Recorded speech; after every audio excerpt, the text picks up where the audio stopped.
Pringle with these headlines. Sam Bankman-Fried goes on trial today on fraud charges connected to his cryptocurrency exchange business. Bankman-Fried once promoted his FTX digital coin exchange as a safe way for regular people to get into cryptocurrency. He's charged with having cheated thousands of customers. Jury selection begins today in a case in which the 31-year-old crypto mogul faces the possibility of spending the rest of his life in prison if convicted.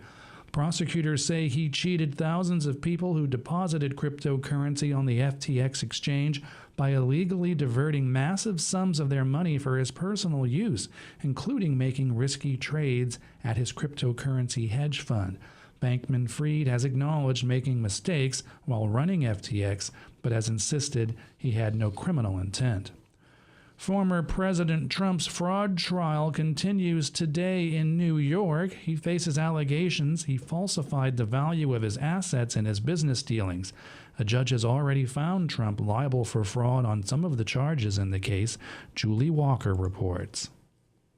The judge ruled last week that Trump committed fraud in his business dealings. The non-jury trial concerns 6 remaining claims in the lawsuit, including allegations of conspiracy, falsifying business records, and insurance fraud.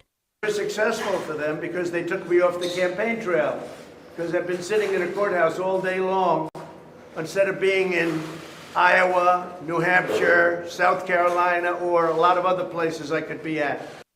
The judge said that neither side sought a jury and that state law doesn't allow for juries when suits seek not only money, but a court order setting out something a defendant must do or not do. And that's Julie Walker reporting. Texas Congressman Henry Cuellar was carjacked in Washington, D.C. last night. He was unhurt and is working with police to identify the suspects. Donna Warder has that story. The office of Texas Democrat Henry Cuellar says the congressman was parking his car Monday evening when 3 armed assailants approached him and stole his vehicle. Cuellar's chief of staff says the congressman was not harmed and is working with local law enforcement. The Washington Post is reporting that the robbery happened in Washington's Navy Yard area, about 1 mile from the U.S. Capitol. Cuellar's chief of staff says the vehicle has been recovered. Donna Warder, Washington.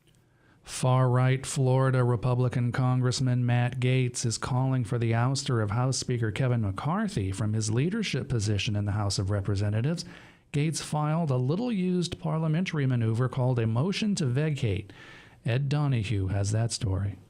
Florida Republican Congressman Matt Gaetz is setting in motion his threat to oust Speaker Kevin McCarthy. Gaetz's plan is to use a rare procedural tool called a motion to vacate. Yeah, I'm going to be doing it this week. The move comes after the House passed a bill to avert a government shutdown. Gaetz and other critics have said McCarthy has failed to be the conservative leader the Republican Party needs. It is going to be difficult for my Republican friends to keep calling President Biden feeble while he continues to take Speaker McCarthy's lunch money in every negotiation. McCarthy does not appear to be too worried about his future. I'm focused on getting the job done.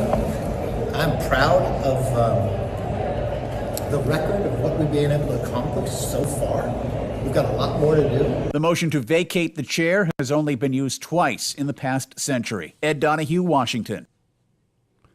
All 27 European Union foreign ministers descended on Kyiv on Monday in a historic show of support after the passage of a U.S. funding bill that included no new aid for Ukraine and left future support for the war effort with Russia in the balance. More from FSN's Megumi Lim. After the historic meeting on Monday, the European Union proposed a military aid package for Ukraine worth 5 billion euros as part of the existing European peace facility. The EU's top diplomat, Josep Borrell, also announced plans to train 40,000 Ukrainian troops and to carry out special training for fighter jet pilots. The announcement came after the U.S. Congress over the weekend passed a stopgap funding bill that excluded additional aid for Ukraine. After the meetings, Ukrainian President Volodymyr Zelensky also expressed confidence that the EU membership talks for Ukraine will take place within this year. Megumi Lim in Kyiv. And I'm Max Pringle. You're listening to Sojourner Truth on Pacifica Radio.